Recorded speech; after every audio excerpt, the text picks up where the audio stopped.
Hello, Aydrea from Black Girl in a Big Dress here with a brand new Black Girl in a Big Dress feature. No, they're not new episodes yet, but new episodes are coming. I promise we're so close. But in the meantime, we wanted to present to you a Black Girl in a Big Dress episode recap. Or should I say, an episode Teacap. Teacap! Because it rhymes with recap, but it's tea. Anyway, Teacap. We wanted to present this Black Girl in a Big Dress episode recap as a way to talk about some of the fun stuff that went on behind the scenes, explain choices we made in the show, and also answer some questions that we get from fans like you guys. We appreciate you watching so much, and we hope that you enjoy watching this as well. Basically, we'll watch an episode together, and then I'll chime in like an old school DVD commentary. So please do make yourself comfortable. Grab a cup of tea if you care to join us, and please enjoy this Black Girl in a Big Dress Season 1, Episode 1, Teacap. I am late. Okay, I know we're only a few seconds in, but here's my first anecdote. I get a lot of questions about these shoes, and they are fabulous. These shoes are not mine. They came from a friend who let me borrow them, and I appreciate that so much. They were also about a half size too small, which is why I'm never actually walking in them in any of the scenes that you see. Also wanted to throw in a quick note about the fact that these shoes, like many of the things that Adrian uses, are not period accurate. Now I, Aydrea, am actually really new to reenactment, and so I'm still learning all the time. And so I'm aware that not every single thing I have, hashtag that hat, is exactly what would have been used in the Victorian era. Sometimes that's because I didn't know, and sometimes that's because I come from a filmmaking and a storytelling background, and so an object that I was using communicated a point or a feeling, even if it wasn't exactly precise. But I'm learning new stuff every day, and I'm looking forward to becoming more and more precise in that way. Okay, let's keep watching. Catherine Avington. And as you can see, I have almost everything that a proper lady of the day needs. I have all the latest fashions. Just so you know that I was not always the elegant lady of the manor that you see before you now. There's a photograph of real me in the background, and it's this photograph. Yeah, that 7th grade turquoise phase. Not a great time, not a great look. I think my Victorian choices are much stronger. I have a very full social calendar, and now... Also want to give a very special shout out to Kristen Darville-Foggy, who makes the beautiful dress that Lady Kate and Adrian wear throughout Season 1. She made another beautiful dress for Season 2 as well, and I can't wait for y'all to see that one. All I need is a gentleman with whom to share it. And today, I shall acquire that gentleman. It is the last garden party. Fun fact, those are not my hands, but because they're covered in gloves, you can never tell. I can't remember exactly why we needed to use someone else's hands. Those are my director's hands, but it was one of those fun filmmaking things where I was probably trying to change in or out or something, and we just needed to grab that shot. So thanks, Shanna, for stepping in with the hand double. Of the season, and Lord Fitzhugh will be mine. I know, I do come as a bit of a surprise. Maybe it's because I'm from Texas. There's not a lot of Victorian cosplayers from Texas. I am actually from Texas, grew up in Corpus Christi, went to college in Austin, and people often ask me, Aydrea, if you're from Texas, why don't you have an accent? Where's your accent? And the reason I don't have an accent is because I used to have an accent, and I heard myself speaking with it once, and I was like, oh, that's gotta change. I love an accent. Obviously, I made a whole web series dedicated to an area that has a very different accent to my own, and I think some people can pull them off so well. I am not one of those people. No, it's because you're black and we don't do shit like this. That would be my cousin, Elizabeth. That is false. I do shit like this, and I'm black. Cousin Elizabeth is played by my very good friend Tiffany Thomas. She's an incredible actress and writer and producer. She's amazing. And the conversation that we have in this bathroom is not unlike conversations that she and I have actually had in actual life. The day we shot that scene, that was a scene that was written a little bit differently, and we were workshopping it on the day, and so a lot of the way that scene ended up were based on her notes and changes on the day, and I think it worked really well. Thanks, Tiffany. Love you. Kinda. You seen Insecure? Which one was that? Watched Atlanta. I had a layover there recently. Have you listened to Lemonade? No, but that sounds delicious. Blasphemy! Oh, what's your mother the church hat on? Please, this is a touring hat, if it's anything. Whatever. You're still coming tonight, right? My mom wants all the cousins there. Makes her feel young. Of course. A lady always honors her obligations. Stop doing that. Oh, but you should come with me tonight, too. I have an extra ticket. Another Renaissance thing? People often ask if these events are real, and I can assure you they are very, very real.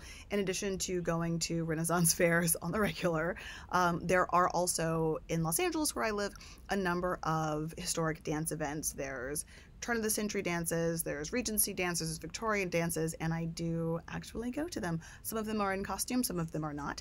A couple weeks ago, there was a big Jane Austen day. It was lessons and lectures and tea during the day, and then it was a beautiful gala at night. I was actually unable to go to that one, but I've been to others in the past, and they are truly amazing. If you've never been to one, I highly recommend it. It actually is so much fun. It's just a place where people who love what they're into are there to be happy and have a good time, and also beautiful costumes and men in tights.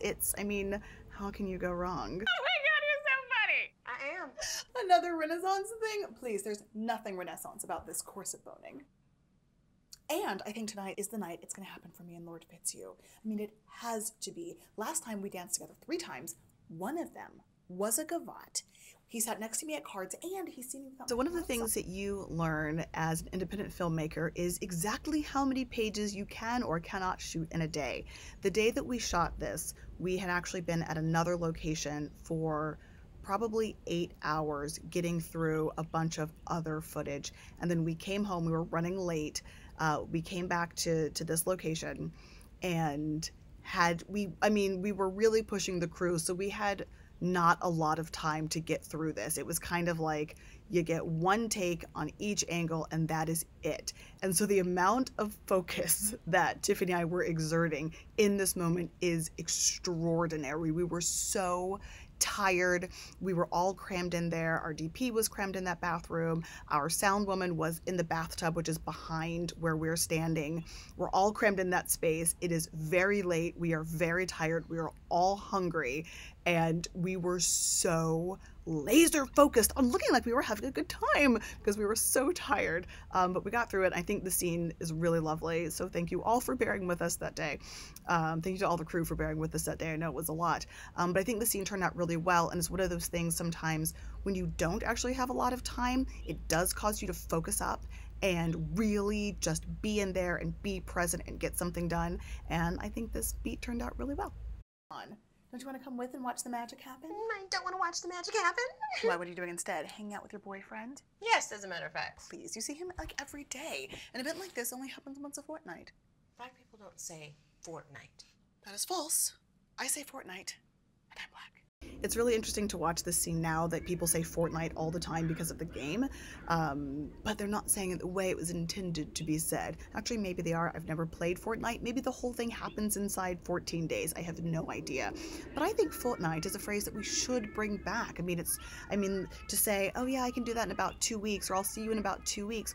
Much more elegant to say, darling, I shall see you in a fortnight. At least I think so anyway. But fine, I will keep my extra ticket and all the Victoria sponge that comes with it.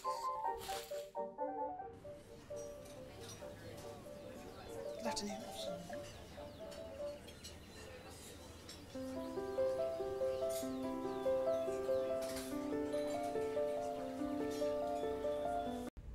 Okay, gotta talk about Lord Fitzhugh. So Ryan Murray, great actor, obviously a very handsome actor, is who plays Lord Fitzhugh, and he is just great. He's so great that I remember the very first time I met him, which is the first time that we shot with him, it was difficult to start running lines with him because he was so handsome and I was so thrown by it. But he's great, and he took this role and ran with it and made it so much more than I had expected it to be. It was a delight to work with and so much fun. I do get questions about the name Lord Fitzhugh. I get asked if I called him Fitz on purpose because back in the day, Fitz was a term used to denote a bastard son of a nobleman. I didn't know that when I started writing this. I just liked the way Fitzhugh sounded. I also get asked if Fitzhugh is a portmanteau. Is portmanteau the right word? It's not the right word.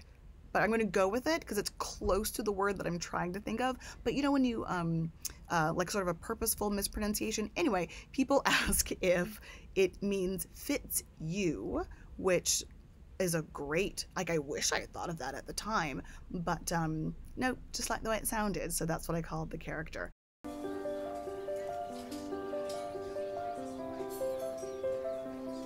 Good afternoon, Lady Kate. Lord Fitzhugh, I trust you had a fine journey. It has been made much more pleasant now that it has ended here.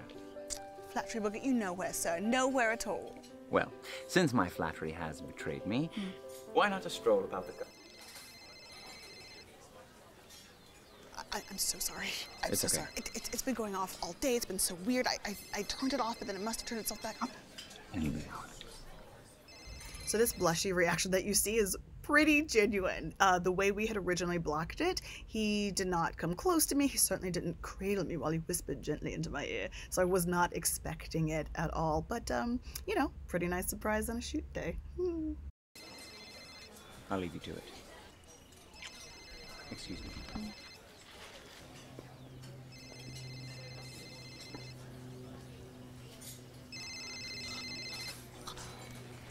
He kissed me. Lord Fitzhugh kissed me. It's like, no, yeah, on the hand, of course. I'm not a trollop. And I'm not trollop shaming either. I just, oh, God, yes, okay, I'm coming. I'm on my way right now. I'm coming. Oh, but I can't leave. He hasn't asked me to play croquet yet. But if I do leave, maybe he'll regret that he didn't. Okay, I'll see you soon. Yes, of course I'm going to change before I get there. I'm not an asshole. I have other clothes in the car. Okay, I'll see you soon. Bye. Bye-bye.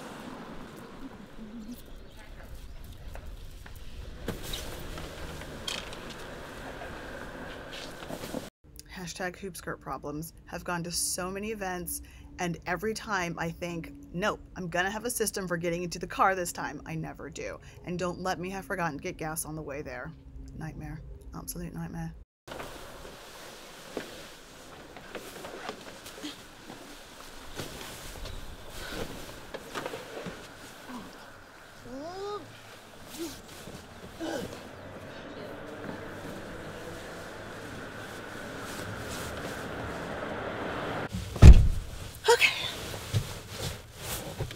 This was another one of those funny shooting logistics because we're inside the car. You need to be mic'd and you need to have the boom. And so my sound woman in that scene is curled up in a ball on the floor behind the driver's seats.